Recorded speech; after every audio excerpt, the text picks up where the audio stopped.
Deixa eu gravar aqui. Então, gente, hoje nós temos conosco o irmão Diogo Pereira, gerente regional da Autossuficiência Curitiba, né?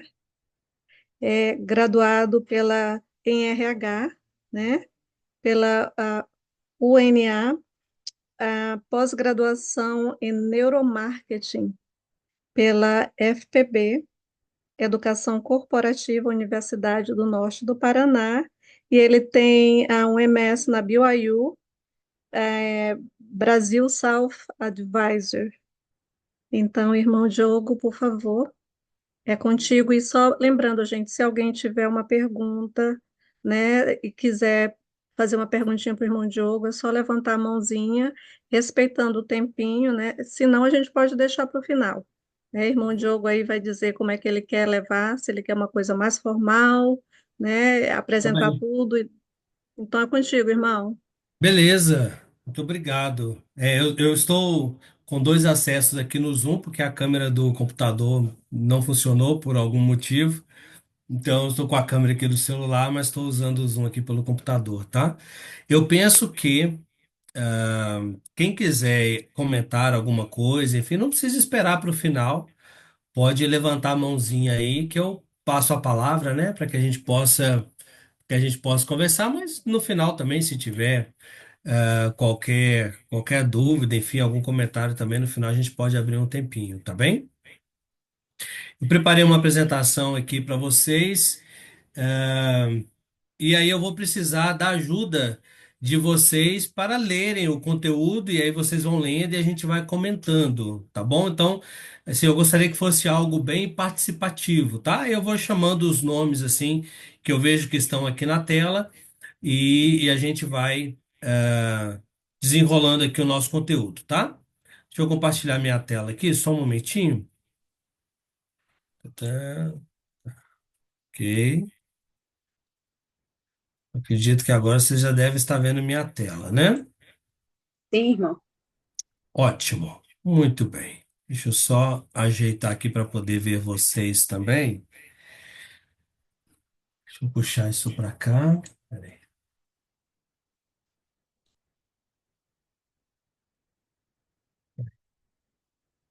Aí, beleza. Bom, irmãos,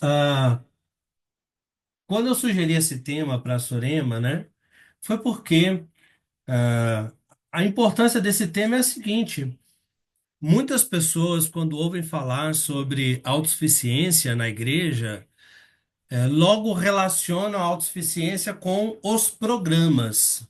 Aí vai pensar no Fundo Perpétuo de Educação, vai lembrar dos grupos de autossuficiência, vai lembrar de, né, Bolsa Bênção, BYU Pathway, todos os programas que nós temos na igreja aqui no Brasil, né?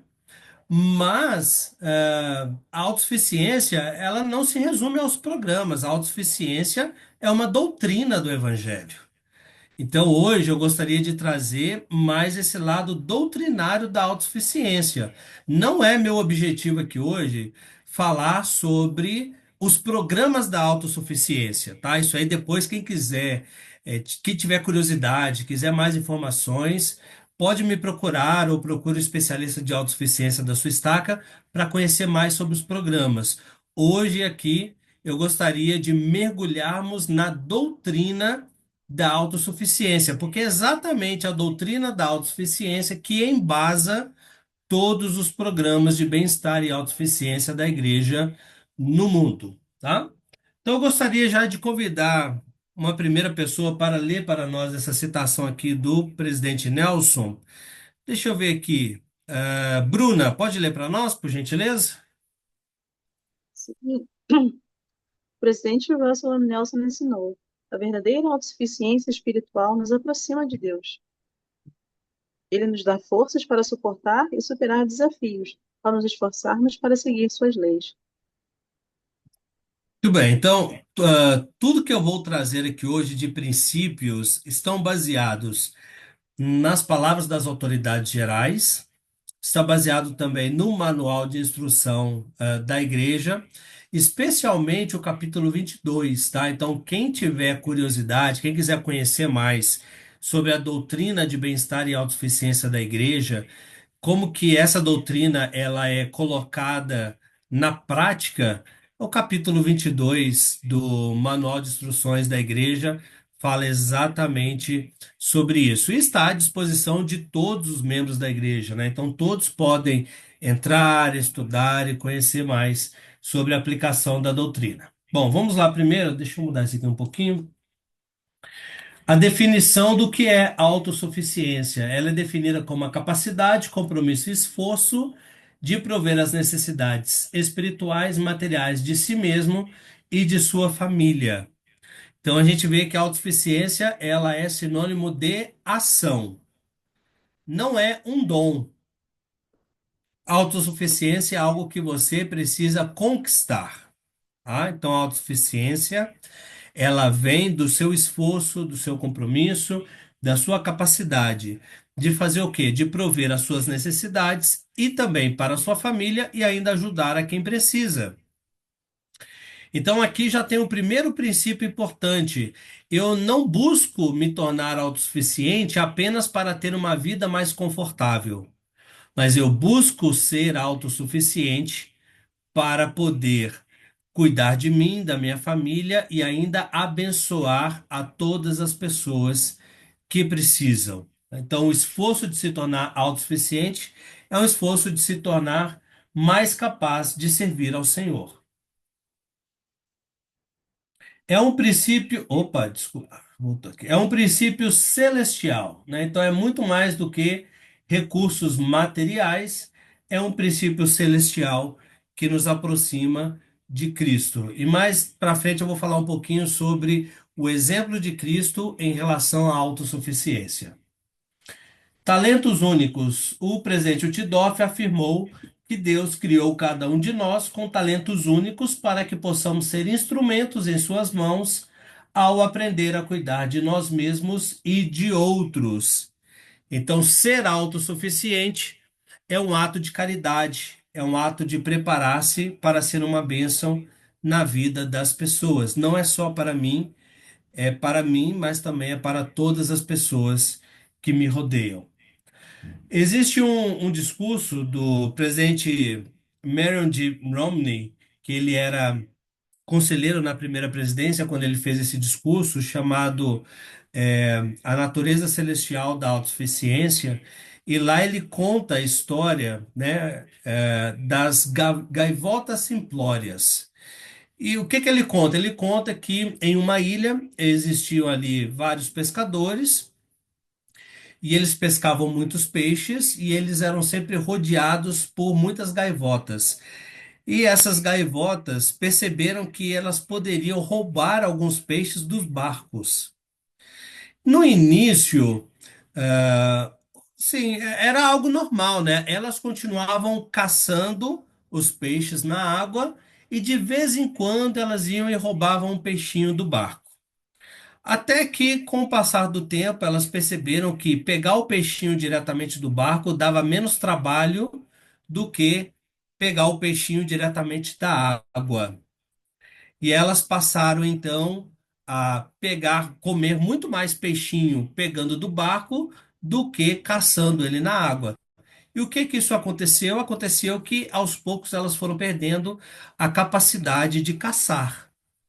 E isso foi sendo passado de geração em geração, em geração em geração, até que chegou em uma geração em que as gaivotas não sabiam mais caçar o seu alimento. E quando teve um problema lá na ilha e teve uma crise, né, e não estavam mais pescando tantos peixes, as gaivotas, muitas gaivotas começaram a morrer porque elas não sabiam mais caçar. Elas ficaram ali dependentes das gaivotas que os pescadores levavam para os barcos. E por isso o presidente Romney chamou essas gaivotas de gaivotas simplórias. Por quê? Porque elas tinham tudo o que era necessário de recurso material, de recurso físico, de sua natureza, de sua essência, para caçar e conseguir a sua subsistência, mas a facilidade de conseguir os recursos destruiu a sua capacidade de ser autossuficiente. Isso tem tudo a ver conosco. Quando nós estamos em uma situação muito confortável, nós podemos ter a tendência de parar de desenvolver as nossas capacidades espirituais, emocionais e materiais, nossas capacidades cognitivas, os nossos dons, os nossos talentos, as nossas técnicas. Então, nós temos que tomar muito cuidado, com a mediocridade. A partir do momento em que nós nos acomodamos com aquilo que nós já conquistamos, nós paramos de evoluir, nós paramos de desenvolver as nossas habilidades, os nossos dons, os nossos talentos, nós paramos de adquirir conhecimento e nós acabamos nos tornando gaivotas simplórias, pessoas simplórias. E isso é o contrário da doutrina da autossuficiência. A doutrina da autossuficiência nos ensina a progredirmos mais a cada dia. Eu nunca posso estar satisfeito com a minha vida. Eu posso estar feliz. Eu posso estar grato. Posso e devo estar grato pela minha vida. Mas eu nunca devo estar satisfeito, porque a partir do momento que eu estou satisfeito, eu paro de buscar mais. Eu não posso estar satisfeito com o conhecimento que eu já adquiri. Eu não posso estar satisfeito com o nível de espiritualidade que eu já alcancei. Eu não posso estar satisfeito com o nível de resiliência emocional que eu já consegui desenvolver. Eu tenho que sempre buscar mais conhecimento, desenvolver maior resiliência emocional, e buscar conquistas materiais maiores. E como eu já falei anteriormente, não é só para eu ter uma vida mais confortável, é porque à medida em que eu me torno mais autossuficiente emocionalmente, espiritualmente, materialmente, eu me torno mais capaz de servir ao Senhor e de abençoar a vida das pessoas que estão à minha volta. Algumas pessoas erroneamente associam autossuficiência com riqueza. Autossuficiência não é sinônimo de riqueza. Autossuficiência é sinônimo de liberdade. Quanto mais autossuficiente eu sou, mais livre eu sou para tomar as minhas decisões e para fazer as minhas escolhas. Se eu não sou autossuficiente, se eu dependo de alguém para viver, eu não sou livre. Outra pessoa vai mandar na minha vida, outra pessoa vai tomar as decisões por mim. Eu não serei livre. Então, autossuficiência é sinônimo de liberdade. Eu me torno mais autossuficiente para poder ser mais livre, espiritualmente, emocionalmente e também materialmente. Muito bem. Agora vamos aprender sobre os princípios fundamentais da autossuficiência.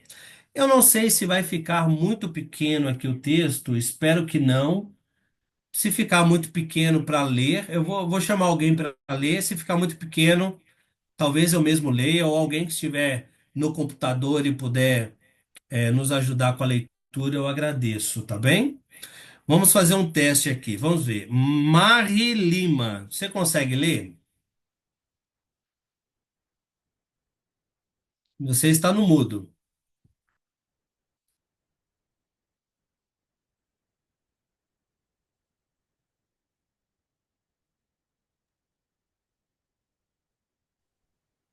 Eu vou tentar aumentar, Tá bem. tá?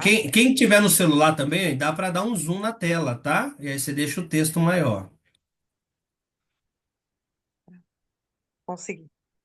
ok? Edificar a autossuficiência. Com a ajuda do Senhor, os membros edificam a autossuficiência das seguintes maneiras: desenvolvendo força espiritual, física e emocional, estudando e trabalhando, melhorando sua preparação material. Obrigado, Mai. Esse texto, pessoal, está lá no Manual de Instruções da Igreja, capítulo 22, tá?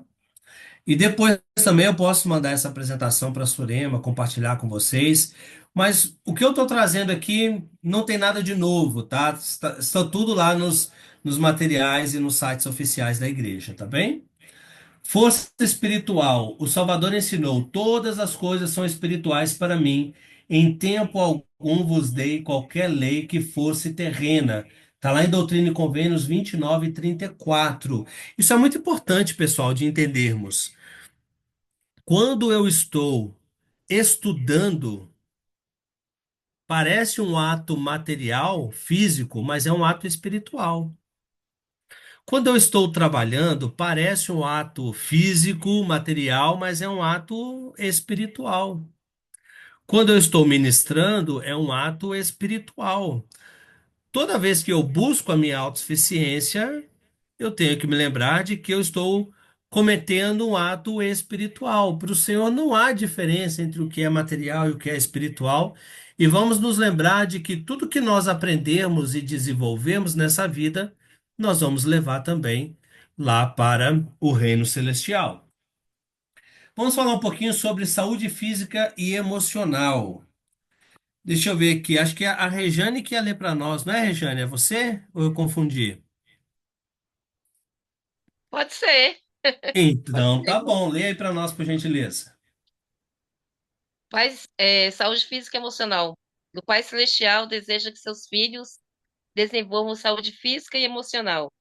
Isso inclui obedecer a palavra de sabedoria, ver Doutrina e Convênios 89, esforçar-se para ingerir alimentos nutritivos, exercitar-se regularmente e dormir o suficiente, evitar substâncias e comportamentos nocivos ou viciantes, ter bons hábitos de higiene e receber assistência médica adequada, desenvolver relacionamentos saudáveis, procurar ajuda profissional para desafios de saúde mental ou emocional quando preciso.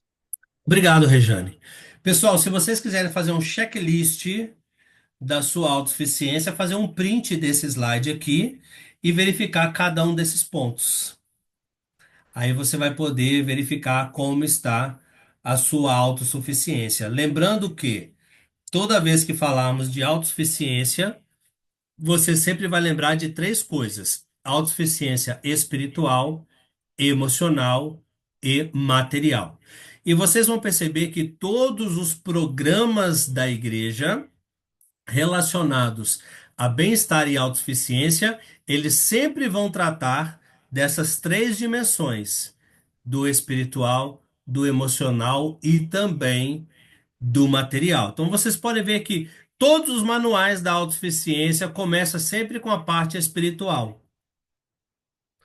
E sempre termina com algum exercício que vai te ajudar a desenvolver o seu emocional a partir das técnicas que você aprendeu. Seja elas relacionadas a emprego, educação, empreendedorismo, finanças pessoais. Tudo que é feito na igreja em relação à autossuficiência sempre aborda esses três aspectos: o emocional, o espiritual e o material. Vamos em frente com o nosso estudo. Educação, emprego e preparação material. Vamos falar primeiro de educação e emprego. Deixa eu ver aqui. Patrícia Rocha, você pode ler para nós?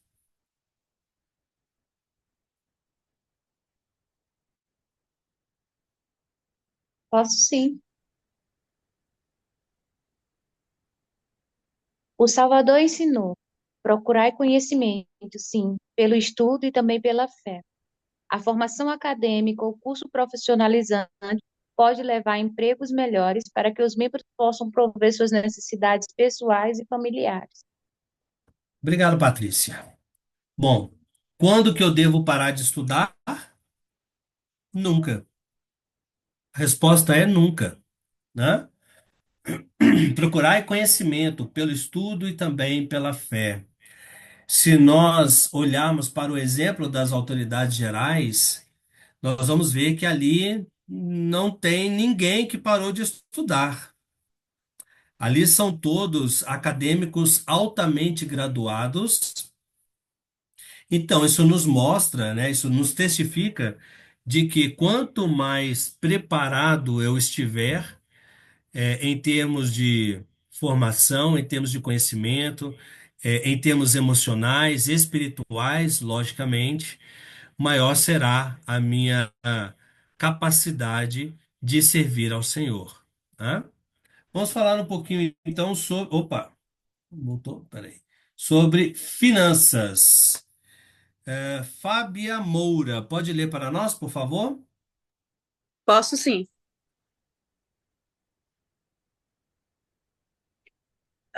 Pagar o dízimo e ofertas, reduzir as dívidas, viver dentro de um orçamento, economizar para o futuro, obter uma escolaridade adequada. Obrigado. Eu não vou entrar aqui nesses tópicos, né, porque não é o foco aqui do nosso encontro, mas é só para vocês saberem que esses são os pontos principais que você precisa ficar atento em relação às suas finanças. Lembrando que aqui é um estudo de doutrina, né? Então estamos falando aqui da base, do que é essencial, tá? Sobre armazenamento doméstico, ter reservas de alimento e água e planejamento para emergências. Isso é o básico do básico do básico do básico, tá? Isso aqui, tudo que eu estou mostrando para vocês, pessoal, é doutrina, são princípios, é o que é o básico, né? E talvez a gente possa olhar para esses pontos e pensar, poxa, talvez eu não estou fazendo nem o básico ainda para que eu possa dizer que eu sou autossuficiente, né? Então, isso é muito comum disso acontecer, né? Tem alguns pontos aqui. Eu mesmo, eu trabalho como gerente de bem-estar e autossuficiência da igreja já há 8 anos e tem alguns desses pontos aqui que eu confesso que eu preciso melhorar bastante ainda. Todos nós precisamos, né? Mas nós não podemos perder de vista estes princípios, tá? Às vezes a gente fica tão preocupado em conhecer os programas que a gente esquece de viver os princípios. E aí eu quero estudar, eu quero participar de tudo, mas se eu ainda não estou vivendo os princípios, não estou vivendo a base, aqueles programas eles vão ser só fogo de palha na minha vida. Quantas pessoas eu encontro que viram para mim e falam, Diogo, eu já participei de todos os grupos de autossuficiência. Já usei o Fundo Perpétuo de Educação, já fiz o Pathway, já fiz isso, aquilo, já participei de um monte de coisa. E aí, por que que essa pessoa até hoje não é autossuficiente? Tá? Com certeza ela não está vivendo os princípios. Ela se preocupou mais com os programas do que em viver os princípios nos quais aqueles programas se baseiam, né? Então a gente percebe que não adianta eu edificar os muros e as paredes de uma casa se a base não é sólida. E o que nós estamos falando aqui nesse encontro de hoje nós estamos nos aprofundando no que é a base. O que que torna os programas de bem-estar e autossuficiência seguros? O papel de Jesus Cristo na jornada. Que jornada é essa? É a jornada de se tornar mais autossuficiente. Primeira coisa, buscar a Cristo. O Salvador nos convida a buscá-lo para obter força e orientação em nossas metas. Aqui, irmãos, tem um princípio muitíssimo importante, que é o seguinte: eu preciso envolver o Senhor nos meus planos. Parece óbvio o que eu estou falando, mas no dia a dia as coisas não são óbvias, né? Às vezes eu penso e traço planos e ações, mas você envolveu o Senhor nisso? Eu vou fazer uma pergunta muito importante agora, tá? Para você refletir. As metas que você tem colocado nos planos da sua vida são frutos de mero desejo ou são frutos de um processo de revelação? um processo de revelação, Doutrina e Convênios nos ensina, não sei se é o capítulo, se é a seção 8, enfim, em que o Senhor diz, examinai primeiro e depois me trazei. Se estiveres certo, farei arder dentro de ti o teu peito. Mas o Senhor diz, examinai primeiro, estude o assunto primeiro. Se estiver certo, farei arder dentro de ti o teu peito. Quantas vezes nós queremos levar os assuntos para o Senhor sem ter estudado o assunto primeiro? Então, antes de levar para o Senhor, eu preciso estudar o assunto, analisar os diversos caminhos e possibilidades, fazer uma lista de prós e contras de cada caminho, tirar uma conclusão racional, escolher um caminho, então eu apresento para o Senhor para ver se o Senhor aprova a minha conclusão. Não é assim? O presidente Monson sempre nos ensinou: a boa revelação, a boa informação precede uma boa revelação. Se eu quero receber uma boa revelação, primeiro eu preciso buscar boa informação, porque senão o Espírito não vai ter com o que trabalhar comigo. Como é que o Espírito vai me revelar algo que eu ainda não tenho a capacidade cognitiva de receber essa revelação? Então, o processo de estabelecer metas para minha vida precisa ser um processo de revelação. Então, primeiro eu estabeleço um plano. Esse plano precisa ser o resultado de um estudo, precisa ser o resultado de pesquisas, de informações, de boas informações. Depois, então, é que eu vou apresentar o meu plano para o Senhor. Isso que significa esse primeiro princípio que eu estou mostrando para vocês aqui: buscar a Cristo, obter força e orientação em nossas metas. Como que eu vou saber que eu estou envolvendo o Salvador nos meus planos? Se as minhas metas foram fruto de revelação. Quando as minhas metas são fruto de vaidade, são frutos apenas de desejo, são frutos apenas de, enfim, não é algo que vai me engrandecer espiritualmente, não vai me engrandecer emocionalmente, não vai me tornar uma pessoa mais capaz de servir ao Senhor. Será que esse tipo de meta vale a pena ser perseguida? Hã? Uma boa meta que vale a pena é aquela que vai me desenvolver espiritualmente, emocionalmente e materialmente. Vamos lá para o segundo ponto. Confiar na graça. Devemos confiar em sua graça ao fazermos nossa parte. Essa é aquela velha frase, né, irmãos, que fala: você ora como se tudo dependesse do Pai Celestial e depois você age como se tudo dependesse de você.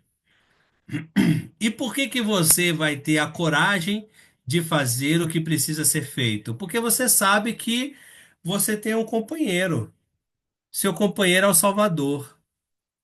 Quando você tem um companheiro como Salvador e ele faz parte do seu plano, você sabe que você pode ir porque ele vai à frente. Ele vai abrindo as portas. E aí você vai saber que a coisa vai dar certo. Terceiro princípio, amplificação dos esforços. Ele amplifica os nossos esforços. O que isso significa? Significa que eu, trabalhando sozinho, eu, Diogo, trabalhando sozinho, vou conseguir obter o resultado X.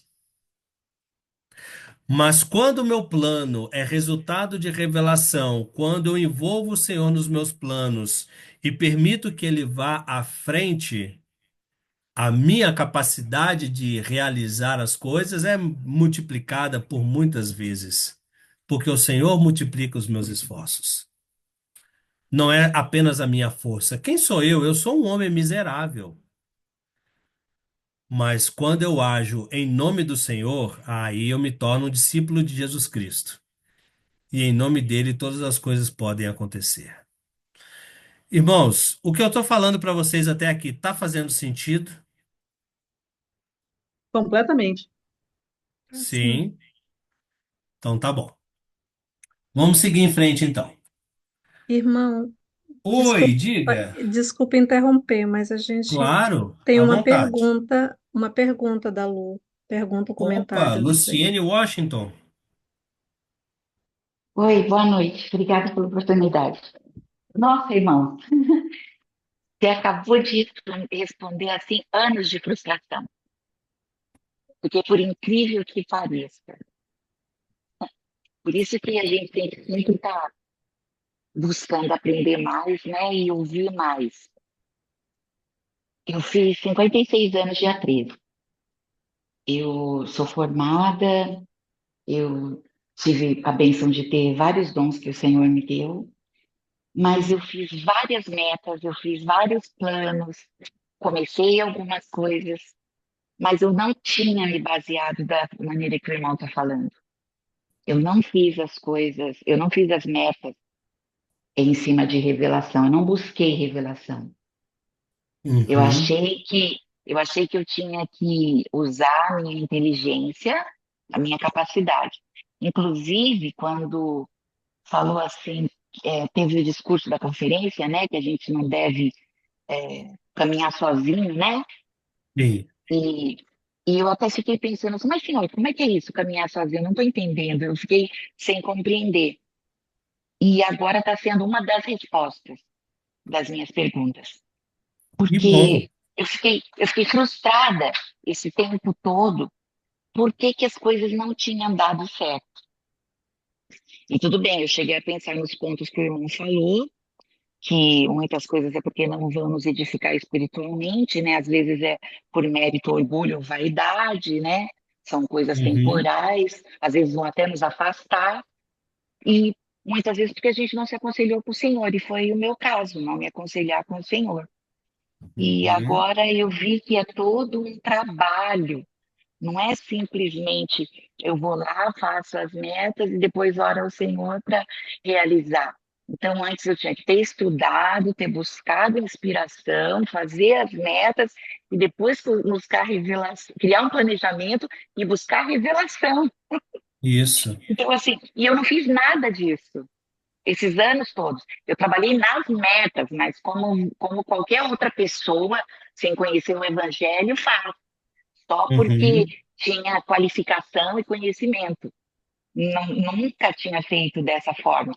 Eu só achava que o fato de apresentar para o Senhor e falar, ó, Senhor, estou indo fazer isso e isso por causa disso, e que já era a minha parte. Eu achava que estava fazendo a minha Aham. parte.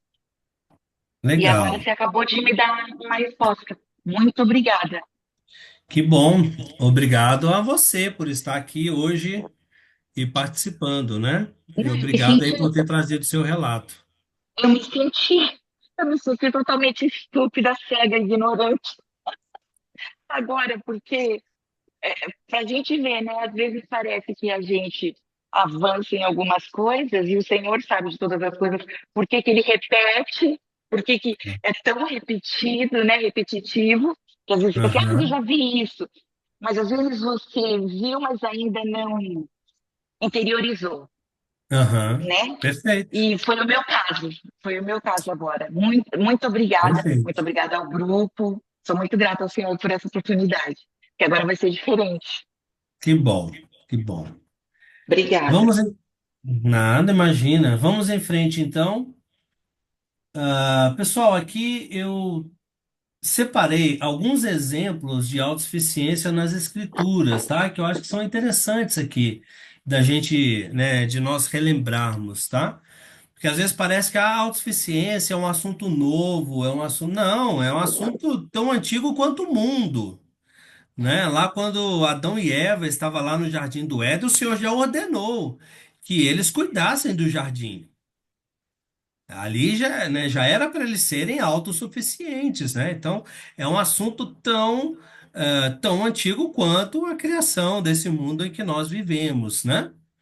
Então, alguns exemplos, olha, José do Egito interpretou os sonhos do faraó e administrou os recursos do Egito com sabedoria.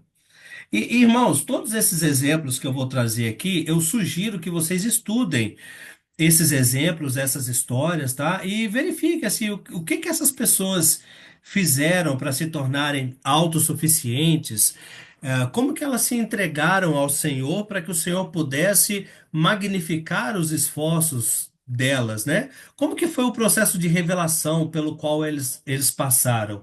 E quais as lições que eles viveram que você pode aplicar na sua vida? Então, José do Egito é um exemplo maravilhoso de autossuficiência.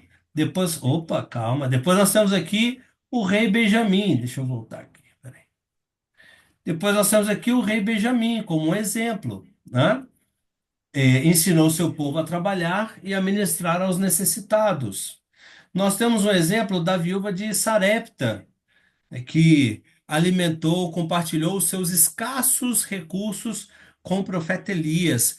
Foi obediente, ouviu a palavra de um profeta, obedeceu, e isso salvou a vida dela, a vida de seu filho. Nós temos o exemplo de Nefe, que construiu um navio para levar sua família à terra prometida, né? Ele não sabia construir um navio, mas foi através do processo de revelação, ele conseguiu reunir os materiais, as ferramentas e construir um navio. O exemplo de Ruth, trabalhou nos campos para sustentar a si mesma e a sua sogra. O exemplo do profeta Alma sustentou-se por meio de trabalho manual enquanto pregava o evangelho.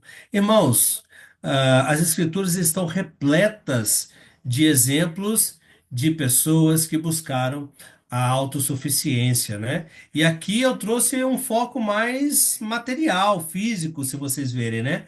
Mas nada disso seria possível, nenhuma dessas conquistas e milagres seriam possíveis se eles não fossem também, se eles não buscassem também a sua autossuficiência espiritual e emocional, né? Então, o que possibilitou que essas pessoas tivessem grandes feitos, né? Fizessem coisas maravilhosas, assombrosas, é porque elas buscavam sua autossuficiência espiritual e emocional. Irmãos, imaginem o nível de resiliência emocional que Nefe tinha. Já pararam para pensar nisso? Né? O nível de resiliência emocional de um Jó, por exemplo.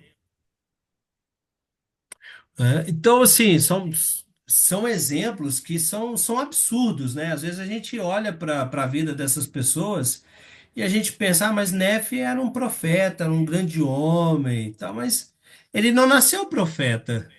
Ele se desenvolveu, ele teve que desenvolver resiliência emocional para conseguir passar por tudo que ele passou, né, e se tornar o grande profeta que ele se tornou, né?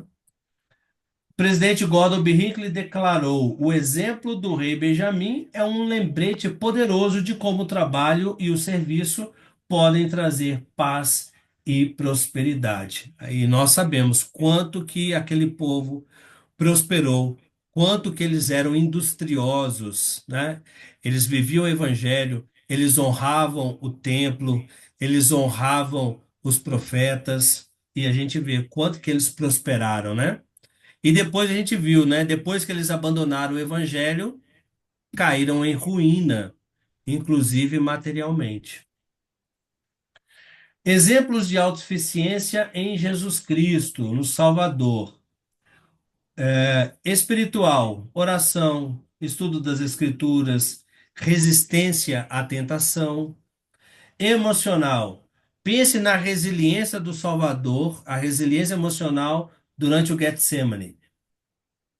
Pense em como o Salvador tinha uma compaixão constante com todas as pessoas. Como que ele conseguia lidar com aquelas pessoas sem se abalar emocionalmente? Sem julgar as pessoas, né? Sem condenar as pessoas. O Salvador era um exemplo em todas as coisas, inclusive na autossuficiência. E na questão material, o Senhor tinha sua profissão, ele era carpinteiro, e era uma profissão nobre, tá? Não se engane, algumas pessoas pensam que carpinteiro, que ele era um carpinteiro, acha que ele era um fabricante de banquinho. Não. O carpinteiro era uma profissão nobre naquela época, né? Então, o Salvador teve que estudar muito, Ele adquiriu uma profissão nobre. Assim como hoje a gente olha para todas as autoridades gerais da igreja, e todos eles também exercem uma profissão nobre na sociedade. Multiplicação dos pães, dos peixes, enfim. Vou pedir para alguém ler aqui para nós. Deixa eu ver. Marcos Guimarães, você consegue ler para nós essa citação aqui do presidente Monson? Se tiver Consigo muito sim. pequenininha, você dá um zoom aí na sua tela. Tá Para bom. mim não está aparecendo aqui, ó. Tá só a tua imagem de paletó. Você não está Posso vendo a ler? minha tela? Irmão Eu, ve, Maurício, é eu, só ve, passar, eu vejo, é só eu vejo É passar. só duas arrastar coisas. pro lado.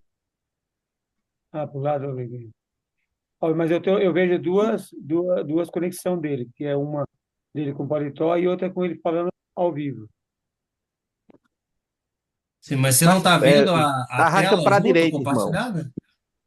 Para a direita. Arrasta para a direita. No celular apareceu.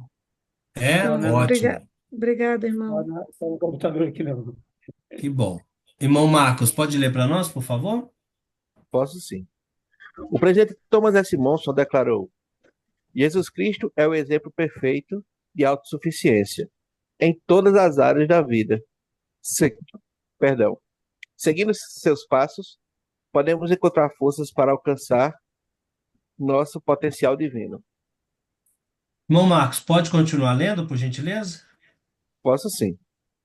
Jesus Cristo retirava-se frequentemente para orar e fortalecer sua comunhão com o Pai Celestial. Ele estudava e ansiava e ensinava as Escrituras desde jovem. No jardim do Getsemane, ele experimentou dor indescritível, mas escolheu confiar no Pai e seguir adiante com sua missão. Como carpinteiro, Jesus aprendeu e praticou o ofício antes de iniciar seu ministério público. Obrigado, irmão Marcos. Então, aqui, pessoal, exemplos do Salvador em relação à busca pela autossuficiência espiritual, emocional e material. Irmãos, eu não quero me estender muito na minha apresentação, mas eu quero compartilhar um princípio importante aqui com vocês, que é o seguinte: de que adianta eu ser autossuficiente materialmente se eu não for autossuficiente espiritualmente? De que vale ganhar o mundo e perder a sua alma? Agora, da mesma forma, como eu posso ser autossuficiente emocionalmente, espiritualmente, se eu não for autossuficiente emocionalmente? Ou seja, eu dependo de que alguém me ame, eu dependo de que alguém me aceite, eu dependo de fazer parte de um grupo para viver o evangelho? Não pode ser assim. Eu preciso, antes de buscar ser amado por alguém, antes de buscar fazer parte de um grupo, ser aceito, eu tenho que buscar primeiro me amar, me conhecer. Eu tenho que buscar conhecer as minhas emoções, a minha personalidade, a minha história, procurar conhecer quem eu sou, procurar entender e atender as minhas necessidades antes de procurar entender e atender a necessidade do próximo. Eu tenho que ser a minha prioridade. Ah, irmão Diogo, mas isso é ser egoísta. Não, isso não tem nada a ver com ser egoísta. Isso tem a ver com ter um senso de prioridade na sua vida. Ninguém pode dar aquilo que não tem. A comida a ser doada não pode sair do pote vazio. Como é que eu vou erguer a mão de alguém se eu estou fraco? Como é que eu vou salvar alguém do rio se afogando se eu estou afogando junto com ela? Então, antes de querer salvar o mundo, eu tenho que procurar salvar a mim, meu espírito, a minha alma. Eu tenho que conhecer a minha essência. Então, essas três coisas têm que andar juntas. Não adianta eu só querer procurar progredir materialmente se eu não procurar progredir espiritualmente. E não adianta eu querer progredir espiritualmente e esquecer de progredir materialmente.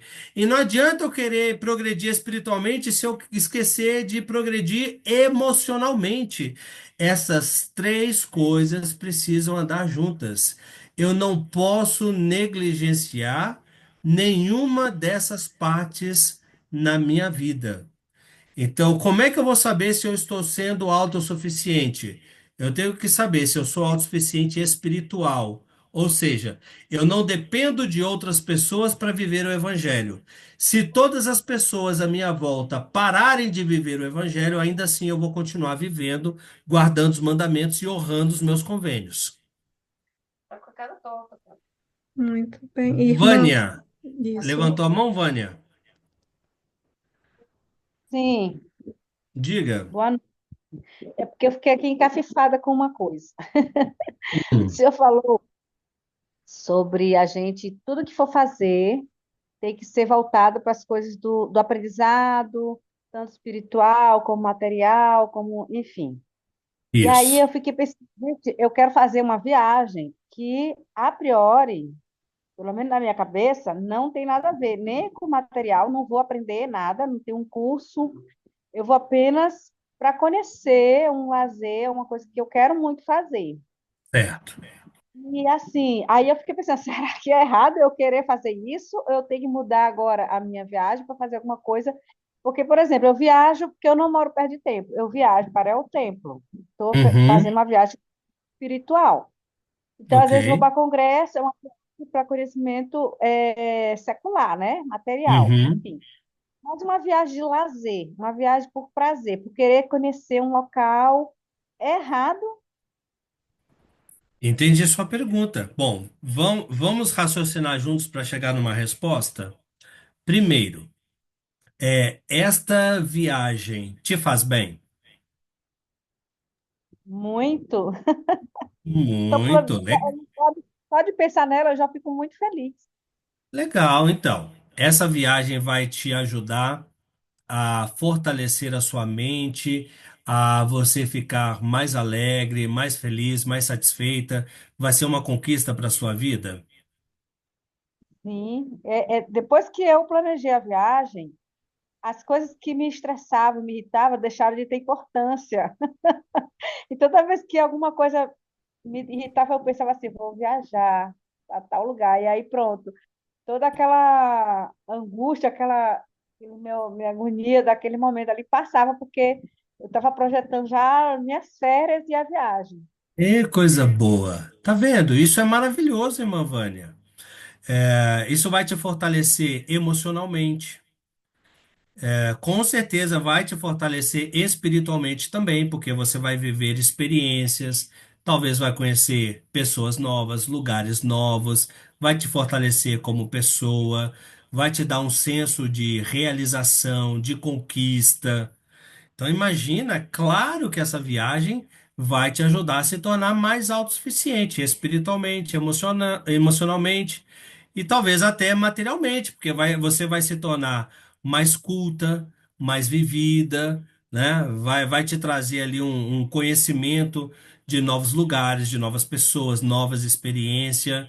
Então, o que nós precisamos fazer é sempre aproveitar todos os momentos da nossa vida, né? Para crescermos espiritualmente, emocionalmente e, se der, até materialmente. Então, sem dúvida que essa viagem vai te fazer muito bem. Eu não tenho dúvida nenhuma disso. Só um comentário. Claro. Agora que eu falei, já acabei achando aqui, estava tentando procurar o botãozinho de erguer a mão, mas já falei. É o seguinte, Ah, e tudo isso aí tem uma coisa interessante. Recentemente, o profeta tem falado bastante sobre relacionamento para com Deus, que é aquele relacionamento por convênio, né? E desde que eu sou membro da igreja, desde 92, hum, eu já tinha sentido esse tipo de coisa, porque não faz sentido se não for um relacionamento pessoal. Até mesmo na época eu era membro novo, né, que eu recebi palestra, eu lembro que se falava que Deus é um Deus pessoal, né? E se a irmã fizer todas essas coisas e estiver observando, ela vai ver que em cada experiência que parece desconectada, parece que não tem nada a ver com o espiritual, mas tem a ver. Porque, na verdade, tudo é espiritual. Até ganhar dinheiro é espiritual. Só que, Uhum. para a gente entender isso aí, basta entender o que significa espiritual. Para mim, espírito é o significado oposto. Então, por exemplo, assim, um é o espírito do dinheiro, o outro é o espírito do carro, o outro é o espírito do trabalho, o espírito da pregação. Então, tudo tem espírito. E Uhum.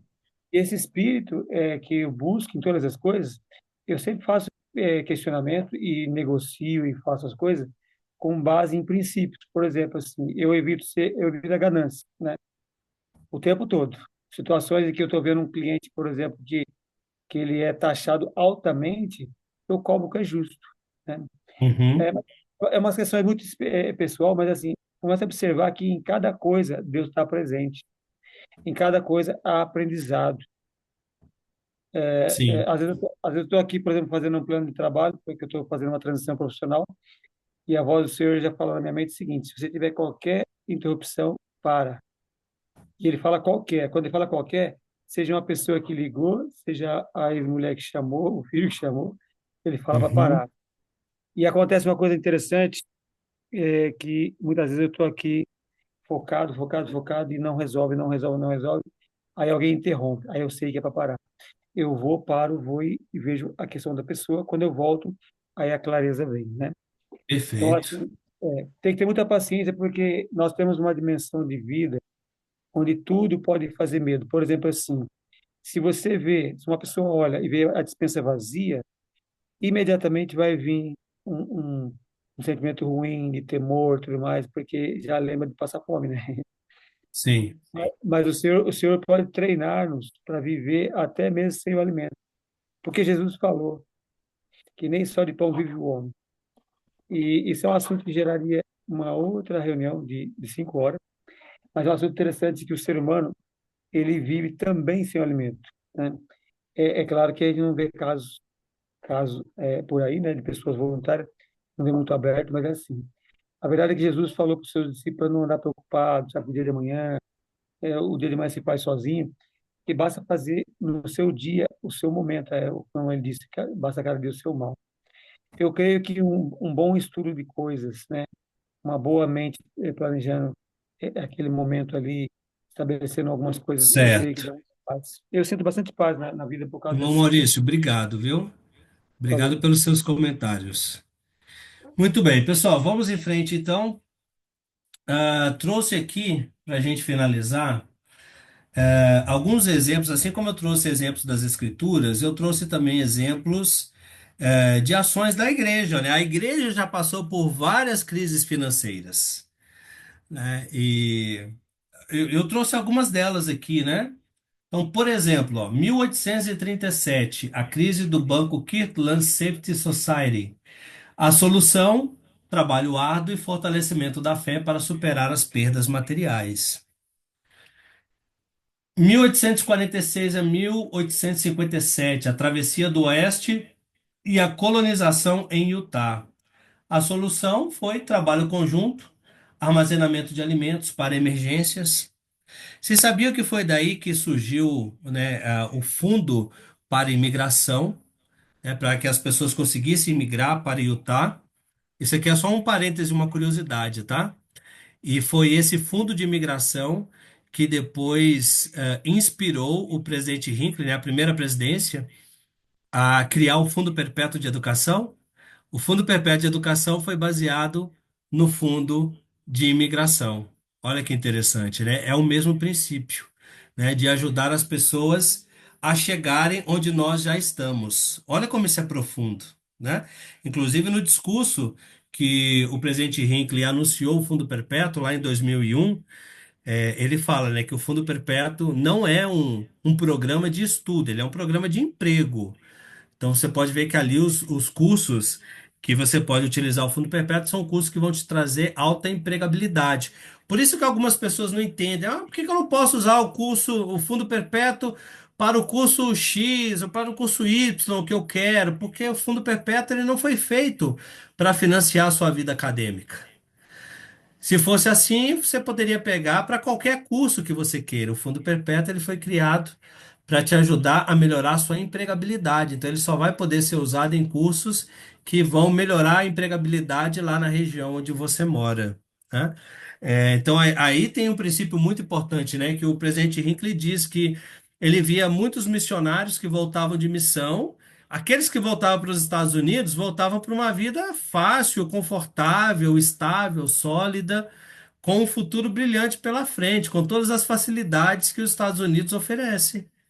Mas aqueles que voltavam para países pobres voltavam muitas vezes sem nenhuma oportunidade para uma vida muitas vezes pior do que o que ele tinha na missão, né? Então, por isso que foi criado o Fundo Perpétuo de Educação. É o mesmo sentimento de, olha, nós já estamos aqui, nós já estamos bem empregados, já vivemos em um país bastante próspero, já temos bastante prosperidade nos nossos bolsos. Agora vamos criar um fundo para ajudar aquelas pessoas que ainda não chegaram onde nós estamos. É o mesmo propósito do fundo de imigração. Nós já estamos aqui, já estamos em Utah, já estamos seguros. Agora vamos criar um fundo para ajudar as pessoas que precisam chegar onde nós estamos. Olha que bonito isso, né?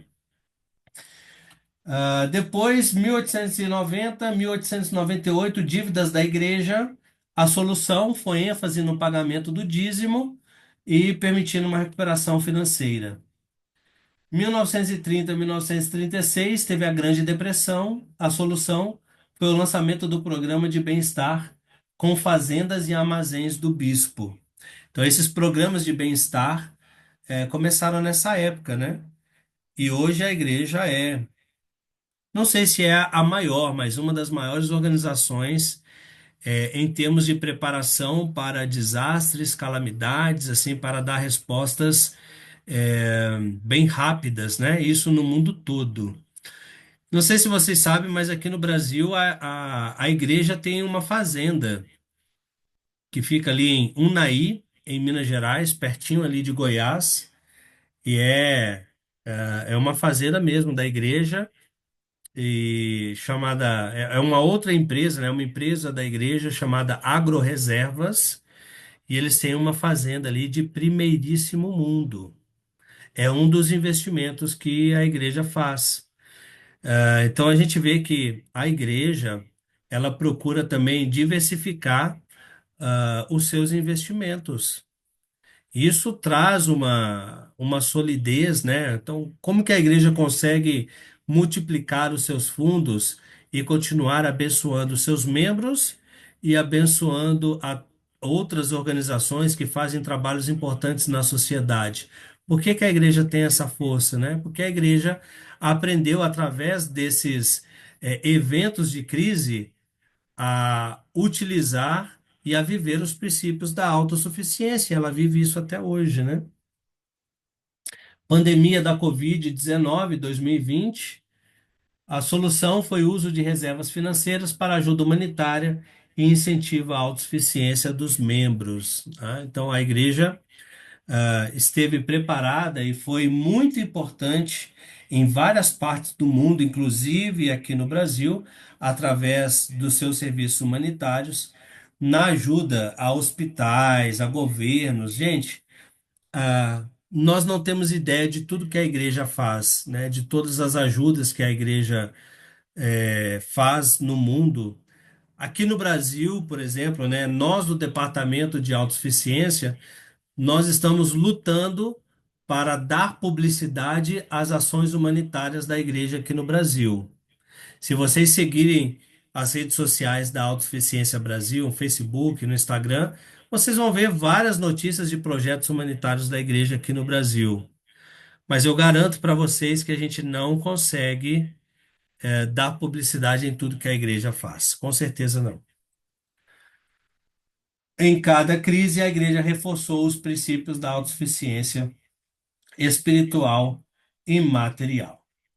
Para finalizarmos, pessoal, não vou falar sobre isso, eu quero só mostrar para vocês que há um farto material de discurso das autoridades gerais sobre tudo que eu falei aqui anteriormente. Então, tudo que eu falei, se você quiser se aprofundar, tem vários discursos em conferências gerais falando sobre esses temas, tá? Eu separei aqui 5 tá? Aqui, ó, tem discurso do presidente Nelson, presidente Utidoff, do Helder Soares, tem aqui, ó, do Helder Christofferson, temos aqui, ó, do Helder Bednar, tem vários discursos aqui, e aqui eu separei só discursos das conferências gerais de 2020 para cá. Agora, se você for lá na Biblioteca do Evangelho e pesquisar pelo termo autossuficiência, você vai encontrar ali discursos desde a década de 60, 70, 80. Mas se você for estudar só o que tem de mais recente, que foi de 2020 para cá, você já vai ter aí um farto material para você estudar a respeito do que as autoridades gerais ensinam sobre o que é autossuficiência. Irmãos, então eu quero terminar prestando meu testemunho sobre tudo que nós falamos aqui nessa noite, sobre tudo que eu trouxe para vocês. Eu testifico de que todos esses princípios são verdadeiros, são importantes e são princípios que vão nos levar à autossuficiência e vão fazer com que os milagres realmente aconteçam na nossa vida. A partir do momento em que nós colocamos Cristo como centro do nosso plano e nós vivemos os princípios na base para depois buscarmos os programas, então os programas vão ter mais sentido e vão causar maiores resultados na nossa vida. Mas tudo começa com seguirmos o exemplo da autossuficiência baseado no Salvador, espiritualmente, emocionalmente e materialmente. Eu deixo esse testemunho em nome de Jesus Cristo. Amém. Não sei se alguém quer fazer perguntas, comentários, estaria à disposição. Amém. Amém. Amém. Irmão, muitíssimo obrigada. E, gente, vamos aproveitar o irmão Eu só Diogo. eu Vamos queria aproveitar. fazer uma pergunta. Muito bem, Clério. Vamos aproveitar que o irmão Diogo, ele está aqui conosco, né? Acho que ele ainda tem alguns minutinhos e a gente está começando com o Clério, né? Clérinho, depois do Clério, eu gostaria de fazer uma pergunta. Clério, contigo. Eu tô com 62 anos, né? Então, meu projeto ainda não coloquei na presença do Senhor, né? Que o meu projeto é sair aqui do Rio Grande do Sul e ir embora para Santa Catarina, para morar Certo. lá, para ter mais conhecimento, para aprender novas profissões lá, talvez, né? E será que isso vai valer a pena? Não sei, né? Irmão Essa, Eclélio, o que eu posso dizer para você é o seguinte: você nunca vai saber se você não fizer. Vai valer a pena? Tudo depende do resultado, né? Então, por exemplo, se você colocar esse plano em prática e as coisas não acontecerem como você esperava que acontecessem, isso quer dizer que foi um fracasso? Não necessariamente. Depende de que pessoa você se tornou ou do como você cresceu com essa experiência. Quem dera se todos os nossos planos dessem certo. Quem dera, né? Agora, nós não devemos deixar de colocar o plano em prática por medo. Será que vai dar certo? Será que você nunca vai saber se você não tentar? Agora, isso não significa que você deve ser irresponsável, né? Você vai partir para a ação depois de analisar os prós e os contras de cada caminho que você pode seguir e apresentar isso para o Senhor dentro de um processo de revelação, como nós já falamos aqui. Se você analisou os prós e os contras, apresentou para o Senhor e ele fez arder o teu peito, você sentiu que o Senhor apoia o teu plano, vá lá, vá em frente, né? Se as coisas não acontecerem como você esperava que acontecesse, isso é um risco, procure aprender com esse acontecimento, procure tirar as lições. O que que você pode aprender com isso? De que forma você pode crescer com isso? Como transformar essa frustração em aprendizado? Dessa forma, eu acho que a coisa fica mais leve, né? fica mais tranquila de ser encarada. Eclério, fez sentido para você? Fez sentido, mas é que o meu bispo, ele já falou, ele falou para mim assim, ó, tu vai para lá, tu vai quebrar a cara e vai voltar de novo. E eu disse para ele, não, eu vou porque eu quero aprender alguma coisa, talvez tenha mais oportunidade lá, né?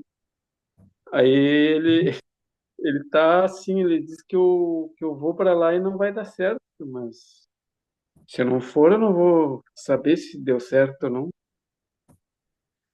Sobre o que o bispo diz, né? Eu não tenho autoridade para comentar o que os líderes do sacerdócio dizem ou aconselham, né? Tá bem? Então, o que eu tinha para te dizer, eu já disse, e aí é só você agora ponderar, né? Tá bem? E tá. Bem, obrigado. Obrigado pelos seus comentários, viu? Pela sua pergunta. Quem que é o próximo na fila, Sorema? Vai Ah, organizando aí. sou eu, depois a Lu de novo, e o Ed baixou a mão, mas eu acho que o Ed ainda vai querer perguntar.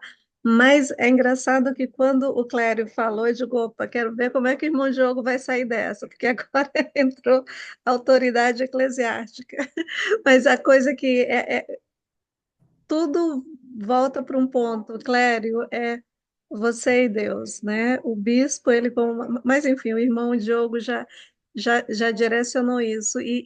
Irmão Diogo, quando você estava falando, eu estava pensando, eu sou uma pessoa que não tenho medo de arriscar a um ponto de ser irresponsável até, né? Uhum. Se você me perguntar hoje o que é que eu quero ser quando crescer, eu com 52 anos, eu ainda não Ainda sei tem planos, né? porque eu quero ser tudo. Eu quero Uhum. ser tudo, eu quero assim, eu não tenho medo de arriscar, né? Eu não tenho medo de sair daqui e alguém diz assim, Surema, vamos reunir e vamos, sei lá, para a China. Eu, tá bom, vou fazer de tudo que eu puder para ir para a China. E as pessoas continuam me perguntando, o que é que você vai fazer no próximo ano? Eu continuo dizendo, eu vou para a China, né? Eu sou desse tipo de pessoa. No entanto, né? Hoje, Sim, assistindo a tão inspirada mensagem do irmão Diogo, né? Tem uma coisa que a Surema, às vezes, ela não faz tão facilmente. Envolver o Senhor desde a minha preparação, né? Aquela coisa de dizer assim, porque eu nunca pensei dessa forma, como a Lu falou, e faz todo sentido do mundo, né? Surema, pega as tuas metas, pondere sobre elas. Antes de apresentar para o Senhor, eu nunca pensei em me preparar, em preparar 5 pedrinhas que eu vou apresentar uhum. para o Senhor. Eu nunca pensei nessa forma de Perfeito. preparar, né? De dizer assim, porque na minha cabeça é bem, mas se eu estou indo até lá é porque eu estou com dúvida, né? E às vezes eu já cheguei num ponto que digo assim, Senhor, me fale de forma clara, porque eu sou meio burrinha para entender a sua resposta, né? Uhum. Mas talvez eu pensando agora, se a minha elaboração, né, antes de apresentar a meta, talvez se eu tivesse elaborado algumas situações antes de fazer as perguntas, eu já iria com as minhas pedrinhas mais polidinhas, Sim, né? E aí vem a minha pergunta, ou pedindo a sugestão, não sei. A gente está se aproximando do começo do ano e apesar do dia 31 não ter muita diferença do dia primeiro, a gente usa aquilo como marco de recomeço, sim. né? Então, como o irmão Diogo, com todas as metas que ele tem, que ele deve ter a curto e a longo prazo, que ele gostaria de começar implementando já a partir de janeiro, como é que o senhor se prepararia? Por exemplo, olha, eu tenho tanta coisa que eu quero fazer, mas eu preciso focar, eu preciso ver coisas a curto, médio prazo, ou eu preciso afunilar. Como é que o Diogo, o irmão Diogo Pereira, faria isso? Eu quero Boa, usar. boa Desculpa, pergunta. mas eu estou querendo usar isso para mim, viu? Boa pergunta. Eu penso o seguinte, essa sua pergunta ela daria mais uma hora de encontro, né? Mas eu vou tentar resumir aqui.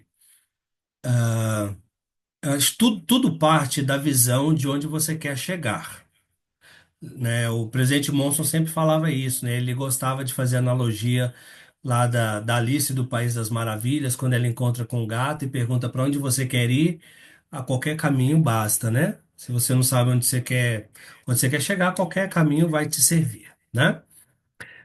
Então, primeiro você tem que partir da visão a longo prazo, de onde você quer chegar. O seu longo prazo pode ser 5 anos, pode ser 10 anos, tanto faz, tá? Mas onde você se vê daqui 5 anos? Começa com esse exercício, por exemplo. Onde você se vê daqui 5 anos? Fazendo o quê? Trabalhando com o quê? Morando aonde? Vivendo com quem? Então você tem que ter essa visão. Tudo parte de uma visão. Depois, você precisa ser fiel à sua visão. O que isso significa? Que a maioria das nossas escolhas que a gente tem que fazer na vida não vai ser entre algo bom e algo ruim. A maioria das escolhas é entre algo bom e algo excelente. O que que isso tem a ver com o que eu estou falando? É que no caminho entre onde você está hoje e onde você quer chegar daqui em 5 anos, vão aparecer várias oportunidades, às vezes oportunidades boas, mas que vão te desviar do seu caminho. Se é uma oportunidade é boa, mas ela vai te deixar mais longe de onde você quer estar em 5 anos, essa é uma oportunidade apenas boa. Quais são as oportunidades excelentes? São aquelas que vão te deixar mais próximas de onde você quer chegar. Então, isso é que é ser fiel à sua visão. Muitas pessoas não vão entender por que que nesse momento você está indo pelo caminho A e não pelo caminho B. Muitas pessoas não vão entender, não vão saber, mas você sabe, porque você sabe onde você quer chegar.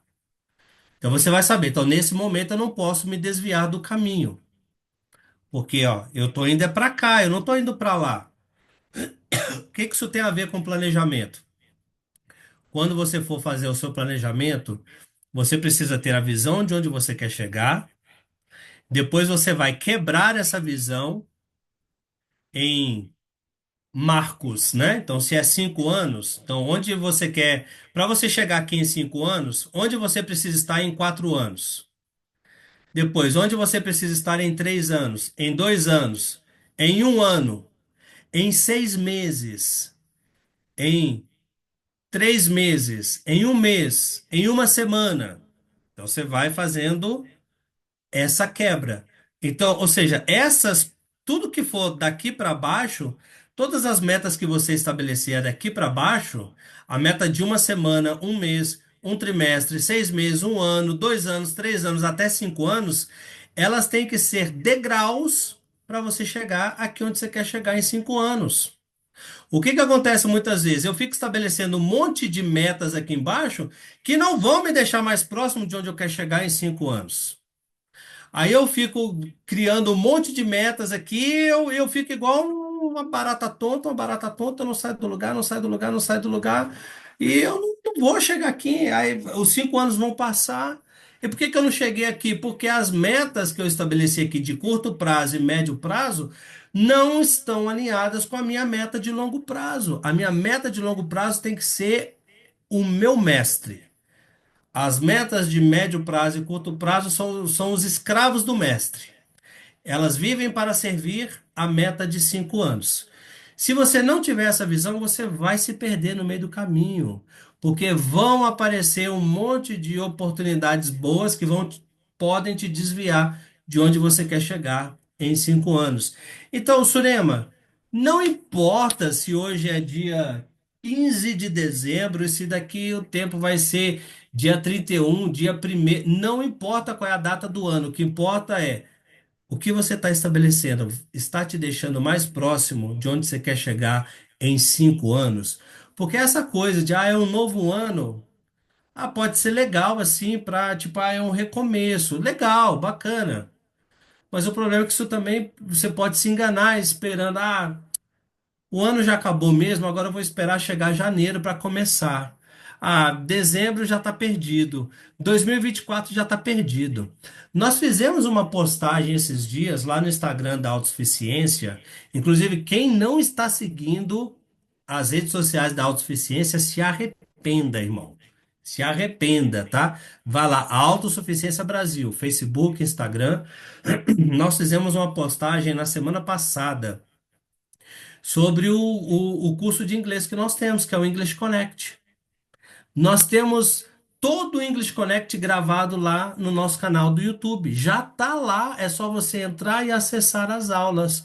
Aí o vídeo começa falando assim: o ano já está acabando e você ainda não cumpriu a sua meta de aprender inglês, alguma coisa assim, né? Se você vai deixar para 2025, sendo que você pode começar hoje. Michele, é Autossuficiência Brasil, tá? Autossuficiência com dois S. Aí você vai deixar para, ah, não, vou esperar virar o ano e tal, para 2025. Aí eu vou fazer as metas de 2025. Pare de se enganar. Ainda tem mais 15 dias antes de 2025. Aí nesses 15 dias você vai fazer o quê? Você vai jogar esses 15 dias no lixo? Então tem que começar hoje. Começa hoje. Você teve esse encontro aqui, eu espero que depois desse encontro, cada um de vocês pegue aí, ó, teu caderno, teu bloco de anotações e vai anotar o que você aprendeu aqui hoje. Onde é que eu estou vacilando? Onde é que eu estou pisando na bola? Anota, não tenha medo de fazer isso. O que que eu preciso mudar no meu comportamento? Quais foram as coisas que eu aprendi? Quais ideias que vieram à minha mente? Quais foram os puxões de orelha que eu levei lá naquele encontro? Onde que eu preciso me arrepender? E já começa a colocar isso em prática amanhã. Você acordou, amanhã já é um novo dia, já começa a colocar em prática. Então, Surema, basicamente é isso. Estabelece sua visão de 5 anos. As metas que vêm depois têm que te levar, tem que ser degraus para te levar aqui a 5 anos. Esquece esse negócio de ano, de Réveillon, de virada de ano, tá? Tem que ser amanhã. Amanhã cedo já começa né, já tem que subir mais um degrau para onde você quer chegar em 5 anos. Surema, fez sentido minha resposta? Fez muitíssimo. Já vou começar hoje, ó. Mas enfim, gente, todo mundo seguindo o canal de Autossuficiência autossuficiência, Brasil. tá? E para quem ainda não faz English Connect, eu dou aula de inglês no English Connect também. Por favor, ontem a gente estava falando sobre isso, da necessidade que a gente tem, até mesmo em relação os livros da igreja, tem tanto material que a gente não tem acesso, né? E que a gente, quer dizer, a gente tem acesso, mas a gente não entende o inglês, então é uma oportunidade ímpar. Não é à toa que o Senhor fez esse programa super inspirado, viu? English Connect. Lu, você e depois o Ed, se ainda tiver pergunta. Ah, gratidão, porque a sua pergunta ajudou na minha também.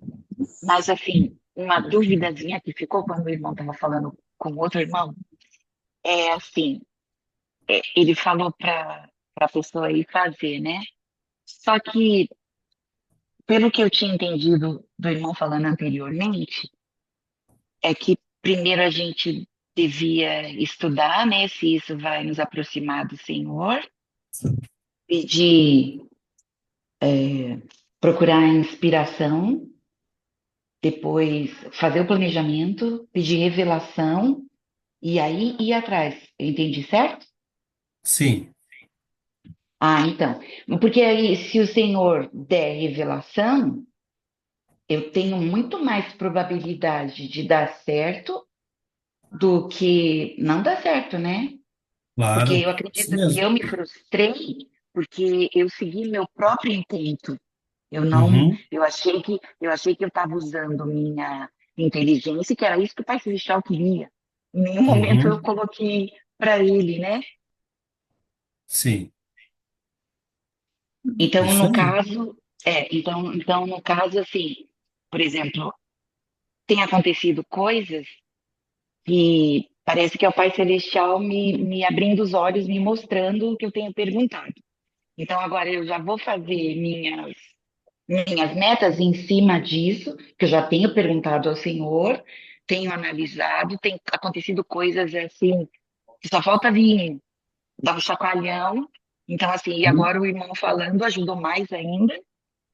E aí eu vou começar a fazer do jeito certo. Porque antes Legal. eu estava confiando na minha própria inteligência, Uhum. É isso aí, né? excelente. Que bom E, que te irmão, abriu a visão para Obrigada, isso. Lu. nossa, e esse norte que você deu pra gente agora, dos 5 anos e quebrando até chegar 1 ano, 1 mês, nossa, foi maravilhoso. E já começar de agora, Que foi muito bom, bom. fico Gratidão, feliz. obrigada. Muito, Imagina. muito bem. Tá vendo, irmão Diogo? Se puder ajudar pelo menos 1%, uma pessoa, pelo menos uma pessoa aqui, já é bom e me ajudou muito. Ed, eu não sei se tu ainda queres fazer pergunta, meu anjo. Você levantou a mão, depois abaixou. Edson Freire. Boa noite. É muito bom estar aqui nessa live com o Diogo, sempre muito ensinamento. Irmão Diogo, eu gostaria de ouvir a sua opinião com respeito a, a duas escrituras aplicando justamente para essa questão da autossuficiência, né? Uma delas é Apocalipse 13, de onde fala sobre a grande tribulação. De acordo com o que eu entendi, os 42 meses que vai durar, que será uma época difícil, onde nós não vamos poder comprar nem vender caso a gente não aceite a marca da besta. E Mateus 24, onde fala: quem tiver na montanha, quem tiver nas cidades, fujam para os montes. Aplicando essas duas escrituras de uma forma para a autossuficiência. Isso engloba vários aspectos, né? Mas eu estou focando aqui na questão material de armazenamento, tanto de alimentos quanto de insumos, né? Tudo aquilo que nós vamos precisar para uma vida normal de sobrevivência numa época de grande tribulação. Como que você vê essas duas escrituras? Você olha isso de uma forma mais literal ou metaforicamente falando? Queria saber a sua opinião a respeito disso. Muito obrigado. Obrigado a você pela pergunta. Eu vejo das duas formas, na verdade, né? Tanto literal quanto metafórica em termos de princípios, né? Em termos literais, quem nos garante que o nosso país não pode entrar em guerra a qualquer momento?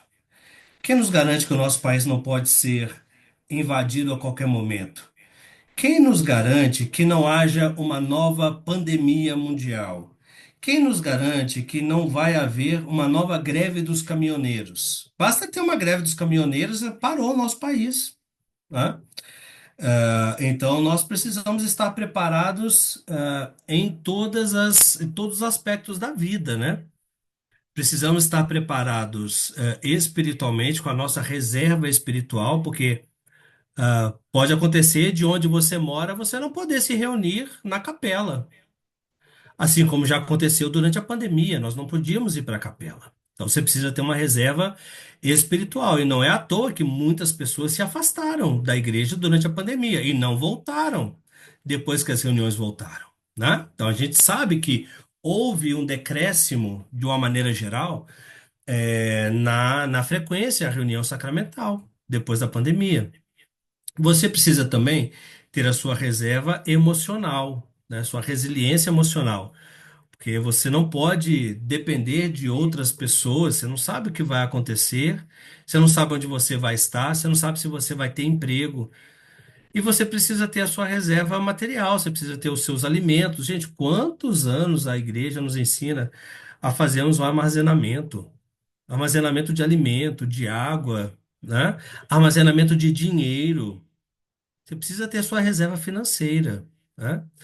E eu, Edson, ainda acrescentaria por minha conta ainda a questão da segurança. Você está preparado para defender a sua família? Você está preparado para defender a sua propriedade?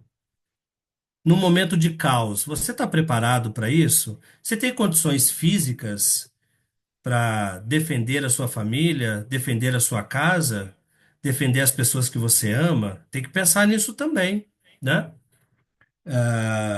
Agora, em termos de princípios, né? Metaforicamente falando, em termos de princípio, é só a gente olhar para o que a igreja tem feito, tem ensinado, né? Ela tem ensinado que nós precisamos viver os princípios da autossuficiência, porque é um refúgio contra a tempestade. E as tempestades podem ser várias, pode ser uma doença que vai te acometer, pode ser um acidente que você vai sofrer, pode ser um desemprego, pode ser desabastecimento nas prateleiras.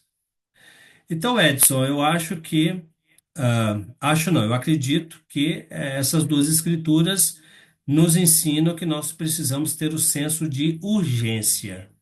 Se a gente ficar esperando, pelos governos, ficar esperando pelos governantes, ficar esperando que algo seja feito, não. Eu tenho que fazer. Eu tenho que fazer por mim, eu tenho que fazer pela minha família, eu tenho que fazer por todas as pessoas que eu possa ajudar, que eu possa proteger espiritualmente, emocionalmente e também materialmente. Edson, minha resposta fez sentido para você? Fez sim. Eu descobri que nós pensamos igual. Essa questão que você mencionou, né, de estarmos preparados em todas as áreas e materialmente também, inclusive segurança, está alinhado com um projeto que eu fiz e apresentei para um grupo de pessoas que estão preocupadas com os eventos que estão por vir no futuro.